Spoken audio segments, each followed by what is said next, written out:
I think you all know that I've always felt the 9 most terrifying words in the English language are, I'm from the government and I'm here to help.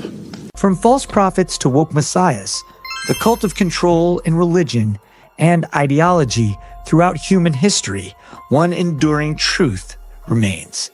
Those in power will use any means necessary to control the masses, whether through religion, political movements, or the latest cultural trend.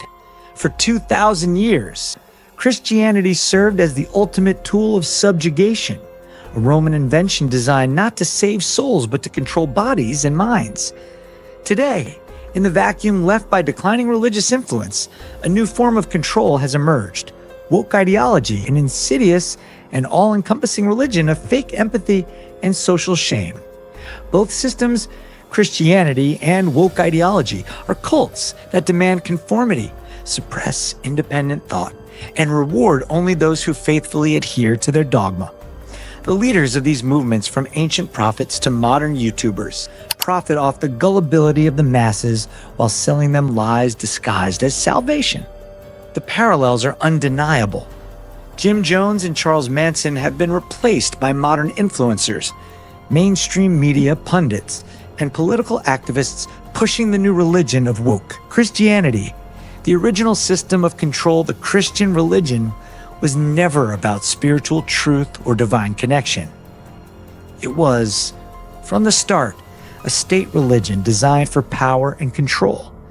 Constantine's embrace of Christianity in the 4th century was a masterstroke of political genius, not a spiritual awakening. By consolidating religious and political power under one roof, Constantine ensured that the Roman Empire could control not just bodies but minds and souls. The business of belief religious leaders quickly recognized that faith could be monetized. From the sale of indulgences in the Middle Ages to modern televangelists like Benny Hinn and Kenneth Copeland, Christianity became big business.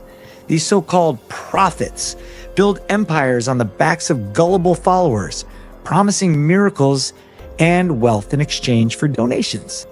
The formula is simple. Promise salvation, plant the seed of fear, and watch the money roll in.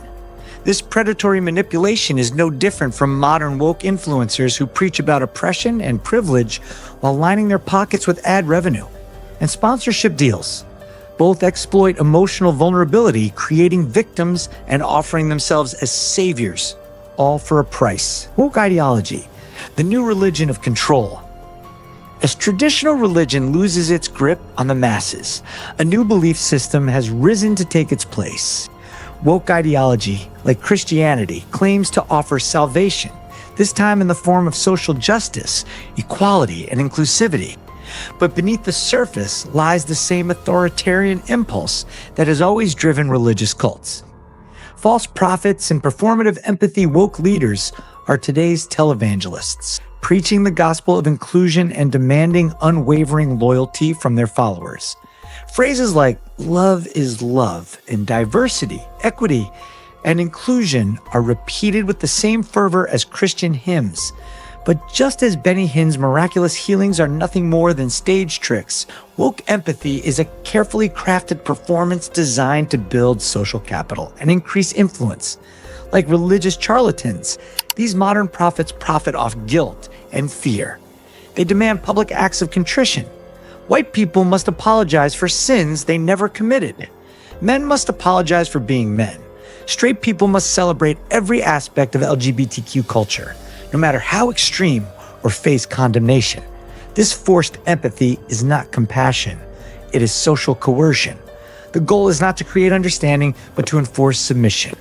The leaders of this movement, much like the cult leaders of old, thrive on power, influence, and, most importantly, profit. Cult leaders then and now. A chilling comparison, the methods of control used by woke ideology are strikingly similar to those employed by history's most infamous cult leaders. Religious cult leaders, woke ideology leaders, Jim Jones, demanded absolute loyalty, led followers to mass suicide in the name of salvation. Woke influencers demand ideological purity, leading followers to social suicide through cancel culture and public shaming. Charles Manson created an insular belief system where dissent was punishable by violence. Woke culture builds echo chambers where disagreement leads to exile and character assassination. Televangelists Benny Hinn, Kenneth Copeland sell divine miracles for cash donations. Woke grifters sell victimhood narratives and allyship for Patreon subscriptions and social status. Both systems thrive on emotional manipulation and rely on a clear division between the righteous and the damned. In Christianity, sinners are cast into hell. In woke culture, heretics are cast into social oblivion. Freedom as the ultimate rebellion. The only way to break free from these systems of control, whether religious or ideological, is to embrace radical honesty and independence. To live freely is to reject the narratives imposed on you, to refuse to be a pawn in someone else's game. Being real in a world full of charlatans is dangerous. It will get you hated, ostracized, and canceled. But it is the only path to true freedom. Whether it's the false love preached by televangelists or the performative empathy of woke culture, the result is the same: slavery disguised as virtue. The world doesn't need more prophets, saviors, or ideological enforcers. It needs rebels, those who refuse to bow to gods or movements, who refuse to live a lie for the comfort of others. The ultimate rebellion is to be true to yourself, rejecting every system that seeks to define you, label you, or own you. Conclusion: burn the false idols. For 2,000 years, the powerful have used religion to control us. Today, they use ideology, but the methods remain the same: guilt, fear, and submission. It is time to reject every false god, every cult of conformity, and every charlatan who seeks to profit off our desire for meaning and connection. True freedom is not found in the church pew or the woke protest line.